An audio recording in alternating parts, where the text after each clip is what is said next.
Jadi perintah yang diberikan adalah pejabat yang berwenang, perintah. Satu. Yang kedua, yang menerima perintah itu tidak punya hak menolak.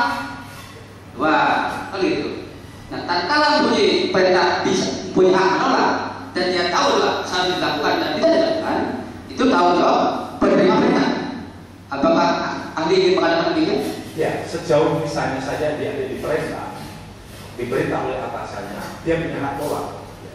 Misalnya tolak begitu ya. Ya kalau dia melakukan itu berarti bersama-sama untuk tanggung jawab.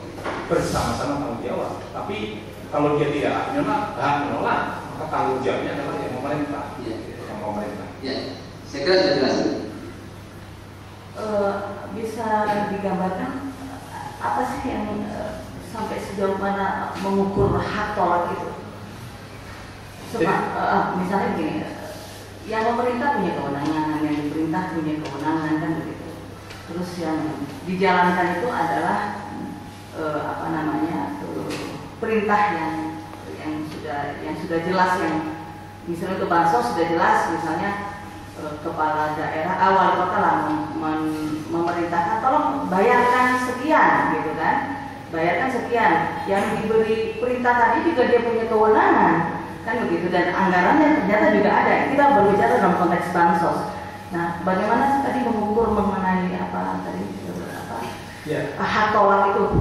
Jadi saya ingin katakan demikian, kan kewenangannya itu ada di bawah yang pemerintah. Bawahnya nggak punya kompetensi untuk menolak, bahwa itu kan kewenangan menerbitkan bansos mau dikemanakan itu bukan dia. Maksudnya begitu. Jadi kalau bukan dia, karena kewenangan itu ada pada si pemilik kewenangan untuk menyalurkan dana bansos itu. Jadi kalau dia sudah berdisposisi begitu, dia tidak punya hak tolak dalam konteks itu, karena dia tidak punya kewenangan. Sambil contoh begini, ini kalau misalnya yang tadi saya sebut hak tolak, pengguna anggaran.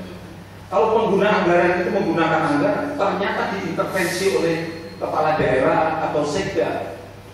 Ini contoh kasus misalnya saja diintervensi mau dia, ternyata mengikuti maunya atasannya itu, padahal dia punya hak tolak. Itu hak hukum dia menolak, tapi mau melaksanakan aja seperti apa yang diperintahkan oleh kepala daerah itu, dan pelaksanaan itu ternyata termasuk sebagai perbuatan melawan hukum. Disinilah yang saya sebut sebagai seharusnya dia punya hak menolak. Maka dua hal, siapa yang bertanggung jawab? Pertama adalah pengguna anggaran, yang kedua ya kepala daerah yang mengintervensi melakukan itu.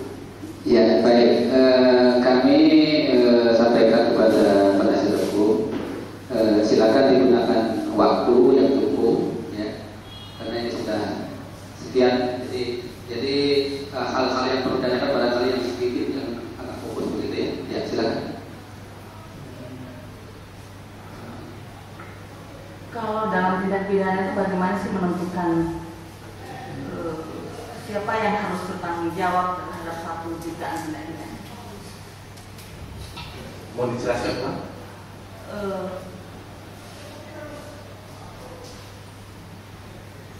Pendapat ahli ya, untuk menentukan bagaimana sih cara menentukan siapa yang harus bertanggung jawab menurut hukum pidana terhadap satu dugaan terjadinya tindak pidana. Jadi begini, saya ahli berpendapat begini. Ini yang saya ajarkan juga, bahwa supaya kita batas-batas pertanggungjawaban itu jelas. Karena beberapa hal saya tidak setuju kepala daerah kadang-kadang selalu tanggung jawab bawahnya. Saya juga tidak setuju kesalahan kepala daerah dibebankan kepada bawahannya. Itu dua-duanya tidak bisa. Prinsipnya dalam doktrin hukum pidana yang saya ajarkan adalah siapa yang berbuat maka yang bertanggung jawab. Itu dalam hukum pidana berbeda. Saya ulangi lagi, dalam hukum pidana prinsipnya adalah siapa yang berbuat maka dia harus bertanggung jawab dalam konteks pidana. Maka suatu pertanggungjawaban pidana seseorang itu tidak bisa dilimpahkan kepada orang lain. Misalnya bawahan kepada atasannya kepada bawahan, itu tidak boleh. Itu kalau yang sedemikian itu tidak boleh. Tapi kalau misalnya ada suatu kejahatan, pelanggaran hukum pidana yang dilakukan oleh pimpinannya dan juga menyertakan bawahannya, dua-duanya masuk. Demikian juga tidak pidana bawahan yang menyertakan atasannya, dua-duanya juga masuk. Tidak bisa kemudian dipilih yang mana yang paling bisa diajak gitu, yang bisa dikebuk, kalau bawahnya untuk menanggung dosa pimpinannya nggak bisa, atau pimpinannya menanggung dosa bawahnya juga tidak bisa. Jadi menurut Ali itu asas mutlak yang sampai saya menjelaskan mengenai ini, siapa yang berbuat dia yang bertanggung jawab. Itu satu. Sehingga dengan demikian, kalau itu terjadi suatu tidak pidana, dugaan terjadinya tidak pidana misalnya, ada serangkaian perbuatan, ya dilihat tanggung jawabnya masing-masing harus ada. Saya ambil contoh misalnya begini, ada satu proses tidak pidana yang terjadi, masing-masing itu punya kewenangan masing-masing. Kita lihat itu tanggung jawabnya masing-masing. Tetapi kalau misalnya ada terjadi perbuatan pidana, siapa yang bertanggung jawab? Ya, perbuatan pidana terjadinya dari mana? Harus jelas ya. Jadi kalau ada yang tadi contoh bansos misalnya gitu, kalau terjadi bansos itu tidak pidana terjadi di mana? Kalau tidak pidana terjadi, tiba-tiba setelah menerima bantuan sosial dipakai untuk beli motor sendiri misalnya gitu, ya, mereka yang dituduh. Tapi kalau misalnya saja ada orang lain yang terlibat di dalamnya, ya mereka harus tanggung jawab terhadap perbuatannya itu. Jadi itu menurut Ali demikian ya, kalau asasnya sedemikian lah. Jadi menetapkan itu harus masing-masing bertanggung jawab terhadap perbuatannya. Baik, kami memberikan gambaran contoh gitu. Misalnya ada pemberian dana bansos gitu ya, yang diberikan sesuai dengan prosedur yang ada di bagian keuangan. Kemudian kebetulan ini ada yang mengkoordinir seseorang, itu mengkoordinir si A, ya kami sebut. Sudah dibayarkan, situ proposal ada, tanda terima dia juga sudah ada, bukti kwitansi juga sudah ada, semua tanda tangan segala macam semua ada. Nah, uang ini dibawa sama si A, lalu harusnya si A ini kan memberikan kepada beberapa orang lah, B, C, D, E, F, G gitu misalnya. Nah, satu saat ini si B, C, D, E, F, G ini bilang saya tidak pernah terima uang itu. Nah, itu kalau pertanggungjawaban pidana sampai sejauh mana sih terhadap masing-masing?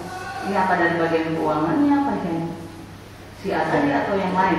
Gimana? Jika terjadi dugaannya demikian, maka pertama harus dilihat apakah pemberian bantuan itu boleh atau tidak, dan diberikan oleh lembaga yang atau pejabat yang berwenang untuk itu atau tidak. Kalau itu sah, ya semuanya sah. Berarti keluarnya dari administrasi keuangan dengan mekanisme administrasi adalah sah. Nah, ketika dia ada orang yang mengkoordinir misalnya A, misalnya begitu, ternyata dia tidak menyampaikan ke sana kepada orang-orang yang punya menerima bantuan itu, ternyata tidak disesuaikan, tidak disampaikan semuanya atau sebagian, maka tanggung jawab sepenuhnya di tangan A. Kriminalnya letaknya itu ada di tangan A. Karena apa? Karena memang dia yang tidak menyampaikan. Diberi amanat untuk disampaikan, tidak disampaikan. Maka tanggung jawabnya adalah letaknya terhadap dana-dana tadi pada A. Yang tadi sekarang prinsipnya adalah siapa yang berbuat maka dia bertanggung jawab. Jadi kalau yang seperti itu A yang menilai ya, A yang bertanggung jawab. A ini yang menilai, maka A bertanggung jawab. Lalu kemudian kalau kami kaitkan dengan hukum pembuktian, mau dibilang, apakah si A ini, maksud saya, kalau dalam proses penanganan perkara pidana, apakah si A ini harus memang diperiksa, dimintai keterangan untuk membuktikan sampai sejauh mana si uang ini? Ya, ini kan kalau memang kasus itu seperti itu, ini A tanggung jawab. Kalau A itu tanggung jawab, itu wajib diperiksa, semuanya wajib. Bahkan dia mestinya, kalau benar-benar dia yang menilai, ya dia harus tanggung jawab secara pidana. Kalau memang itu masuk ranah pidana, itu tidak bisa dialihkan kepada orang lain, kepada yang ya tadi prinsipnya kan suatu perbuatan pidana, siapa yang berbuat bertanggung jawab. Suatu perbuatan pidana tidak boleh dialihkan kepada siapapun. Jadi tanggung jawabnya A adalah tanggung jawab terhadap dana yang dikelola oleh A tadi. Kalau misalnya dana itu tidak sampai ke sana. Baik, mengenai masih terkait Yang tadi katanya pertanyaan apakah diperiksa? Ya, dia harus diperiksa mengenai penyalahgunaan dana yang diambil oleh A tadi. Itu wajib untuk diperiksa kalau memang kasus itu seperti itu. Baik, lalu kemudian dalam konteks kasus lagi, ada yang tadi dibawa sama si A kan ada uangnya ya jelas. Kemudian ada yang namanya kwitansi nama A, B, C, D, E, G tadi itu ya. Kemudian orang ini, seseorang yang tertera dalam nama yang ada dalam kwitansi saya ambil contoh satu orang B lah misalnya, dia bilang bahwa oh saya tidak menerima uang itu, misalnya begitu, itu bukan tanda tangan saya. Nah pengakuan daripada si B tadi terhadap kwitansi itu, bagaimana kekuatan pembuktiannya? Apakah dengan pengakuan si B kemudian secara hukum pidana otomatis berarti itu sudah membuktikan bahwa betul di dalam kwitansi ini ada yang tidak benar gitu misalnya, atau memang masih dibutuhkan bukti lain untuk membuktikan kwitansi tadi itu betul-betul bukan tanda tangannya dia atau dan sebagainya? Terima kasih.